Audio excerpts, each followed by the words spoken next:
चलिए, ये तो था मार्केट का एक्शन, लेकिन अभी एक सबसे बड़ी खबर का रुख कर लेते हैं। कल हमने देखा था कि एक्सपोर्ट ड्यूटी में बदलाव हुआ है। यहाँ पर स्टील में जो ड्यूटी है वहाँ पर एक्सपोर्ट ड्यूटी में कमी की गई है, और इसके चलते हमने देखा कि तमाम मेटल स्टॉक्स में भी कल के दिन गिरावट देखने को मिली। लेकिन कहीं फ़ायदा कहीं नुकसान, ये जो कदम उठाया है, कुछ कुछ सेक्टर्स को फ़ायदा भी होने की यहाँ पर बात की जा रही है। जैसे कि ऑटो शेयरों में हमने देखा कि इस कदम के बाद काफ़ी अच्छी तेज़ी यहाँ पर देखने को मिली थी।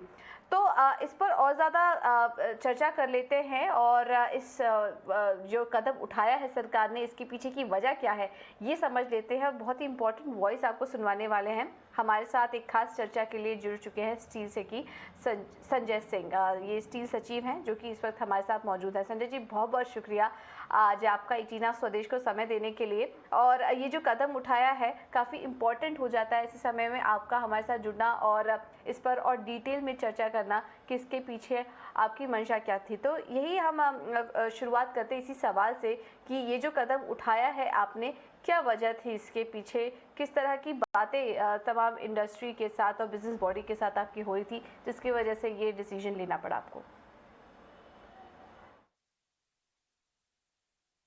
देखिए, अगर हम हमारे स्टील सेक्टर को देखें, उसमें आईएसपीज़ हैं, बड़े स्टील प्लेयर्स हैं, छोटे स्टील प्लेयर्स हैं, उसमें स्पेशलिटी स्टील प्लेयर्स हैं जो एलॉय स्टील बनाते हैं, वैल्यू एडेड स्टील बनाते हैं, और उसी प्रकार से कंज्यूमर्स हैं। हमारे कंज्यूमर्स में इंडिविजुअल्स हैं, इंफ्रास्ट्रक्चर प्रोवाइडर्स हैं, और स्टील मेकर्स हैं कि जो स्टील प्रोड्यूस करते हैं वो भी जो आईएसपी स्टील जिस प्रकार की बनाते हैं उस स्टील को कंज्यूम करते हैं।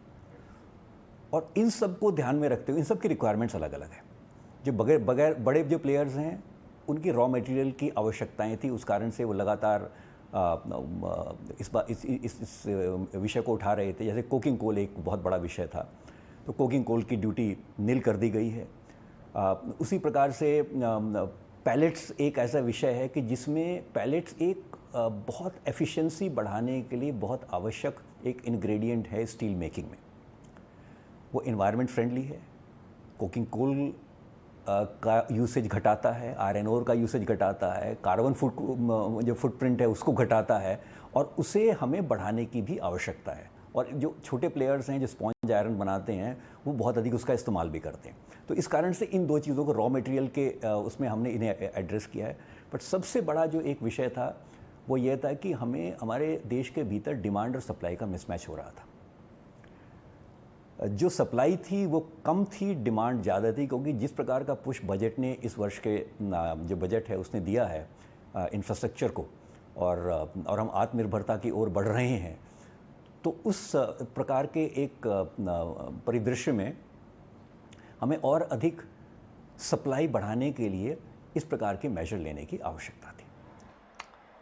बिल्कुल बिल्कुल। तो सप्लाई में कमी देखने को मिल रही है, डिमांड काफ़ी ज़्यादा है, इस वजह से ये कदम उठाना पड़ा। तो संजय जी, इसके बाद हम ये भी समझना चाहेंगे कि अब इसके बाद जो आयरन ओर की कीमतें हैं, स्टील के प्राइस हैं, वहाँ पर किस तरह का प्राइस इम्पैक्ट आप देख रहे हैं इस कदम के बाद? देखिए, प्राइसेस जो डिमांड और सप्लाई है, जितनी डिमांड है और जितनी सप्लाई हो रही है उसके आधार पर निर्धारित होती है। हमारे देश के भीतर डिमांड बहुत अधिक है। 2 वर्ष कोविड के रहे, उस कारण से डिमांड कुछ हद तक कॉम्प्रेस हुई थी, मगर अगर हाई प्राइस होती है वो डिमांड को बहुत अधिक कॉम्प्रेस कर देती है। तो डिमांड को भी एक लेवल पर रखना, प्राइसेस को भी एक लेवल पर रखना बहुत अधिक आवश्यक होता है। तो जब हमारी डिमांड सप्लाई मैच होगा तो प्राइस, हम कहें कि नेचुरल कोर्स में भी नॉर्मलाइज होती हैं। तो अभी हम देखेंगे इस प्रकार से कि बहुत अधिक, हमें तो लगता है कि बहुत अधिक इसका इम्पैक्ट होने वाला है। तो ये जो फैसला लिया गया है सरकार की तरफ से स्टील सेक्टर से जुड़ा, ये जो ड्यूटी लगाई गई है, ये क्या टेम्पररी कदम है, यानी कि सिर्फ 3 से 4 महीने के लिए, या फिर ये एक लॉन्ग टर्म मेजर है? ये बेसिकली एक स्थिति को एड्रेस करने के लिए निर्णय है। वो स्थिति क्या है कि डिमांड सप्लाई का जो मिसमैच है, प्राइसेस हाई हो रखी हैं। तो प्राइसेस जब हाई हैं तो उसमें, जैसे मैं एक आपको उदाहरण दूं, एक कोई व्यक्ति मुझसे उन्होंने मुझे बताया कि उन्होंने घर जब बनाना प्रारंभ किया तब स्टील की जो कीमत थी 45,000 रुपये प्रति टन थी, और अब आप देख लीजिए लगभग दुगनी हो चुकी थी इसी बीच में। मतलब हम कहें कि हिस्टोरिकली इतनी हाई कभी स्टील की प्राइसेस नहीं गई हैं। तो इस प्रकार के मेजर की आवश्यकता थी। बिल्कुल, लेकिन संजय जी, इस कदम ये जो आपने उठाया है, इस कदम से काफ़ी सारी जो स्टील कंपनियां हैं वो थोड़ी चिंता में आ गई हैं, और इस कदम को रोल बैक लेने के लिए आपको लेटर भी लिखा है। किस तरह का डिस्कशन चल रहा है आपकी स्टील कंपनियों के साथ? क्या दिक्कतें उन्हें फेस करनी पड़ रही हैं? क्या कुछ बातचीत हो रही है कि एक बीच का रास्ता सरकार और ये स्टील कंपनियां दोनों ही मिलकर निकाल पाएँ? देखिए, जो मैंने बताया कि इसमें प्रमुख चीज़ क्या है, डिमांड एंड सप्लाई। तो हमारी स्टील प्राइसेस अभी कंज्यूमर के हाथ से बाहर निकल गई थी कि, और मैं जो इंडिविजुअल लोगों से हम बात करते थे कि जो स्टील की वास्तव में खपत करते हैं, भले इंफ्रास्ट्रक्चर वाले हैं, बहुत अधिक हाई हो गई थी। और वो कारण केवल यही था, डिमांड और सप्लाई का जो कारण था। तो हमने प्रमुख रूप से देश के भीतर स्टील की जितनी हमें आवश्यकता है उतनी स्टील अवेलेबल हो सके, उतनी अवेलेबल रहे, तो उस कारण से इस प्रकार का निर्णय लिया गया। बट ऐसे समय में जब इंडियन स्टील सेक्टर के पास एक अपॉर्चुनिटी खड़ी हो रही थी, क्योंकि रशिया से जो स्टील सप्लाई हो रही थी वहाँ पर कहीं ना कहीं ब्रेक लगा है, उससे वहाँ पर शॉर्टेज देखने को मिल रही है। तो ऐसे में हमारी कंपनियों के पास, जो भारत की स्टील कंपनी है, उनके पास एक बहुत बड़ी अपॉर्चुनिटी क्रिएट हो रही थी। ऐसे समय में एक्सपोर्ट ड्यूटी का आना कितना खतरनाक हो सकता है या कितना चिंतादायी हो सकता है ये हमारी इंडियन स्टील कंपनियों के लिए? आपका क्या कहना होगा उस पर? देखिए, हमें डोमेस्टिक रिक्वायरमेंट पूरी करनी है। उसके बाद भी जो स्टील, ये तो नहीं कि स्टील एक्सपोर्ट बंद हो गया है, ड्यूटी लगी है। अगर उसके बाद कॉम्पिटिटिव होगी जो डोमेस्टिक रिक्वायरमेंट को मीट करने के बाद में, तो वो एक्सपोर्ट करेंगे। लेकिन अब एक्सपर्ट्स तो कह रहे हैं कि डोमेस्टिक डिमांड शायद काफ़ी नहीं होगी। ये जो एक्सेस फ्लो आएंगे उसको एब्जॉर्व करने के लिए आपके क्या कमेंट्स हैं इस पर? देखिए, पिछले 2 वर्षों में हमारी डिमांड वैसे ही बहुत कॉम्प्रेस हुई है, और जब बहुत अत्यधिक प्राइस होती है कि जो लगभग दुगनी स्टील की प्राइस हो गई थी, तो उतने में हमारी डिमांड और कॉम्प्रेस हो गई। तो वास्तविक रूप से जो पोटेंशियल है डिमांड को बढ़ने का, तो वो अब हमें दिखेगा जब एक बार प्राइस नॉर्मलाइज हो जाएगी।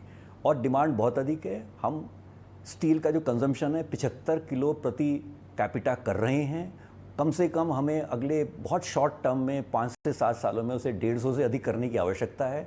उससे हम स्क्रैप जनरेट करेंगे, कंजम्पशन ज़्यादा होगा, स्क्रैप ज़्यादा होगा, सर्कुलर इकोनॉमी की ओर हम बढ़ सकेंगे, और एक ग्रीन स्टील फिर हम बना सकेंगे। ठीक है, तो ये सप्लाई डिमांड को जिस तरह से आप कंट्रोल करने की, बनाए रखने की कोशिश कर रहे हैं, अगर सप्लाई बढ़ती है यहाँ से और डिमांड भी, आपको कहना है कि वहाँ पर भी सुधार देखने को मिलेगा, तो क्या ऐसे में आपको लग रहा है कि आने वाले समय में डोमेस्टिक स्टील की जो प्राइसेस हैं अगले शॉर्ट टर्म में, वहाँ पर कुछ नरमी आ सकती है, थोड़ी गिरावट वहाँ पर आ सकती है? देखिए, speciality steel, value added steel हमें बहुत अधिक उसकी रिक्वायरमेंट है, और देश में बढ़ाने की बहुत अधिक क्षमता है। तो उसके लिए रॉ मटेरियल क्या है? उसके लिए रॉ मटेरियल है जो स्टील हमारे देश में बनती है, वही एक मुनासिब दर पर उपलब्ध हो इन स्टील मेकर्स के लिए, ताकि वो वैल्यू एडिशन कर सकें। तो वो एक जो रॉ मटेरियल उनका है, वो एक सामान्य कीमत पर उपलब्ध हो सके, वो एक बहुत बड़ी आवश्यकता है। तो जब एक बार इस प्रकार की क्षमता बन जाएगी, स्टील बनेगी, तो कॉम्पिटिटिव हो सकेंगे।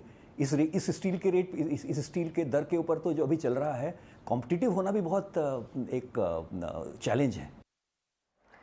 ठीक है, ठीक है, यहाँ तक तो क्लियर है। लेकिन संजय जी, ये भी समझना चाहेंगे आपसे कि सरकार तो काफ़ी ज़्यादा कोशिश कर रही है कि कंपनी अपना क्षमता विस्तार करे, लेकिन अब ये जो कदम उठा लिया गया सरकार की तरफ से एक्सपोर्ट ड्यूटी का, इससे स्टील कंपनियां चिंतित तो हैं। क्या आपको लग रहा है ऐसा ना हो कि आने वाले समय में जो क्षमता विस्तार वो करना चाह रही थी, उस पर कहीं ना कहीं ब्रेक लग जाए? डेफिनेटली सारे जो हर विषय पर चर्चा इंडस्ट्री से की जाती है, इन विषय के ऊपर ही चर्चा होगी।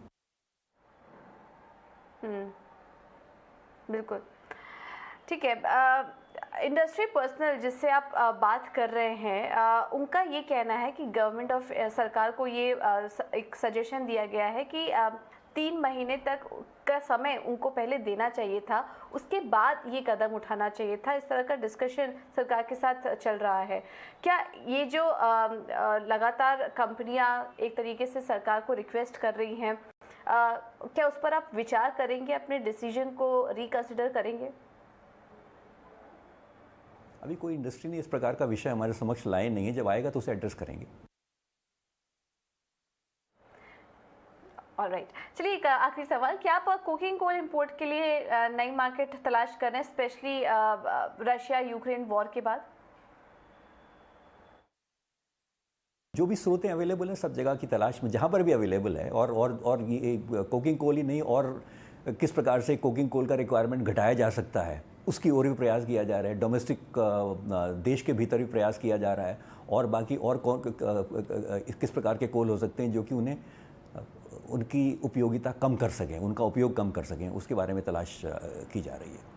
ऑलराइट, संजय जी, बहुत बहुत शुक्रिया आपका अपना कीमती समय हमें देने के लिए और विस्तार में बताने के लिए कि इस कदम के पीछे की सरकार की मंशा क्या थी। और गोइंग फॉरवर्ड उम्मीद है हम यही करेंगे कि ये जो कदम उठाया है उससे काफ़ी सारी इंडस्ट्रीज़ को भी फ़ायदा हो, और स्टील कंपनियों के बारे में भी जल्द से जल्द इस पर विचार किया जाए। हालांकि डिस्कशंस चल रहे हैं, लेकिन देखना होगा आगे आने वाले समय में किस तरह का कदम उठाया जाता है। बहुत बहुत धन्यवाद आपका। चलिए, काफ़ी इम्पोर्टेंट ये एक वॉइस हम आपको सुनवा रहे थे। ऐसे मौके पर स्टील कंपनियां क्या अपनी बात रख रही हैं और उस पर वो क्या विचार कर रहे हैं, इस पर हमने आपको ये उनकी बात सुनवाई। लेकिन चलिए आगे बढ़ते